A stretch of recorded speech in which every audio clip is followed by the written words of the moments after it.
आप बड़े होकर कैसे व्यक्ति बनेंगे ये बहुत छोटे में तय हो जाता है।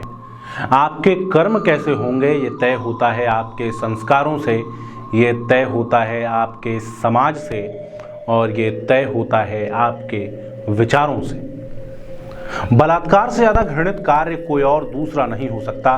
बलात्कार करने वालों को ये समाज कहीं से कहीं तक स्वीकार नहीं कर सकता, लेकिन जब ऐसा विचार आपको मिले जो बलात्कार को भी जस्टिफाई करने लगे, बलात्कार को भी ग्लोरीफाई करने लगे, तो इससे बुरा और क्या हो सकता है। नमस्कार, मैं सौरभ कुमार, आप देख रहे हैं आयुध। और ऐसा ही एक मामला मध्य प्रदेश के इंदौर से सामने आया है, जहां पर बलात्कारियों ने न सिर्फ बच्ची के साथ दुष्कर्म किया बल्कि उसके साथ उसका वैचारिक जस्टिफिकेशन, ग्लोरिफिकेशन भी करते हुए नजर आए। और हमारे आज के इस वीडियो में हम इसी दर्दनाक दुष्कर्म के मामले के बारे में बात करेंगे।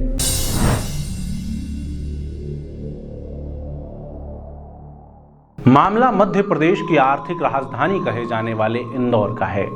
इस इंदौर में 19 साल की एक गर्भवती लड़की अपने लिए नौकरी ढूंढ रही थी। नौकरी की तलाश में वो एक जगह से दूसरी जगह घूम रही थी।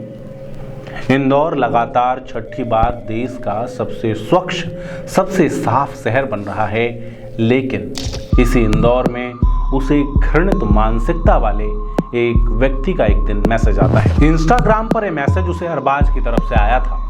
अरबाज ने उस बच्ची से कहा कि तुम नौकरी चाहिए तो तुम्हें नौकरी हम दिलवा देते हैं। अपने काम के बारे में बताया और कहा कि मुझसे इंदौर में मिलो, मैं तुम्हें नौकरी के बारे में बताऊंगा। ये दास्तान उस बच्ची ने एफआईआर के उस कॉपी में लिखी है जो पुलिस के पास देकर उसने अपने साथ हुए दुष्कर्म की कहानी बताई। बच्ची आगे बताती है कि जब वो अरबाज से मिलने गई तो वहां पर उसके 2 और दोस्त आए। उन्होंने उससे नौकरी दिलवाने का वादा किया और उसे अपने साथ लेकर एक तीसरे स्थान पर गए। वहां पर 4 युवक आए। उनका नाम प्रिंस, अफजल, अरबाज और शाहिद और सैयद। नौकरी की तलाश में भटक रही इस गर्भवती बेचारी युवती को वो अपने कार में बिठाकर पेट्रोल पंप के किनारे पर ले गए।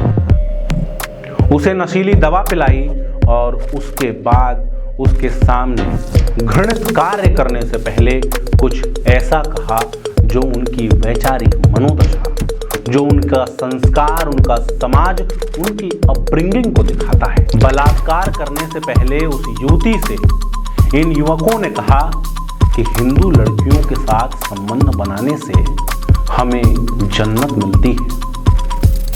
अब यही पंक्ति बार बार उस बच्ची को कचोट रही है।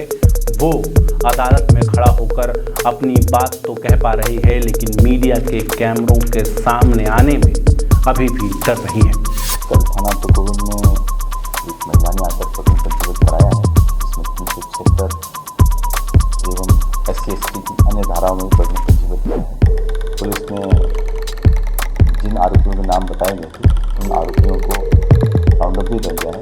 4 आरोपी हैं जिसको FIR में नाम लिखाया गया था, जिसमें राउंड अप कर लिया आरोपियों को और आगे इन्वेस्टिगेशन किया जा रहा है। हाँ, जैसा व्यक्ति ने बताया कि उसको गाड़ी में बुलाया गया, फिर नाश्ता कराया, पानी पिलाया और फिर उसके बाद उसको ईगल से विजयनगर तरफ कहीं ले गए किसी घर में, फिर वहाँ पर उससे डिस्कस किया। ऐसा उसने रिपोर्ट में दिखाया है।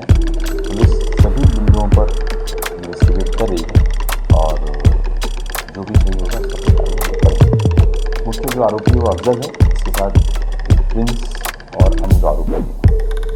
इस घटना के सामने आने के बाद, इस केस के सामने आने के बाद, इस बच्ची के बयान के सामने आने के बाद और प्रिंस, अफजल, अरबाज और शाहिद की इस घृणित मानसिकता के सामने आने के बाद पूरे के पूरे समाज में रोष है।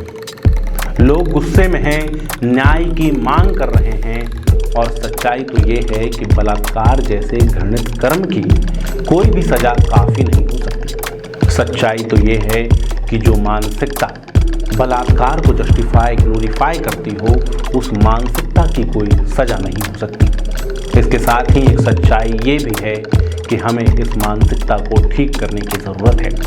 उस मानसिकता को ठीक करने की ज़रूरत है जो बलात्कार को वैचारिक सपोर्ट देती है, जो बलात्कार जैसे घृणित काम को भी समर्थन देती है। आगे इस मामले में सुनवाई में क्या सामने आता है, पुलिस की क्या कार्रवाई होती है, ये आयुध लगातार आप तक पहुंचाता रहेगा। इस मामले के बाकी अपडेट्स जानने के लिए लगातार आयुध के साथ जुड़ी रहिए। आप हमारे चैनल को सब्सक्राइब कर सकते हैं। इसके साथ ही हम आपको फेसबुक, ट्विटर और इंस्टाग्राम पर भी मिल जाएंगे। आपका बहुत बहुत धन्यवाद।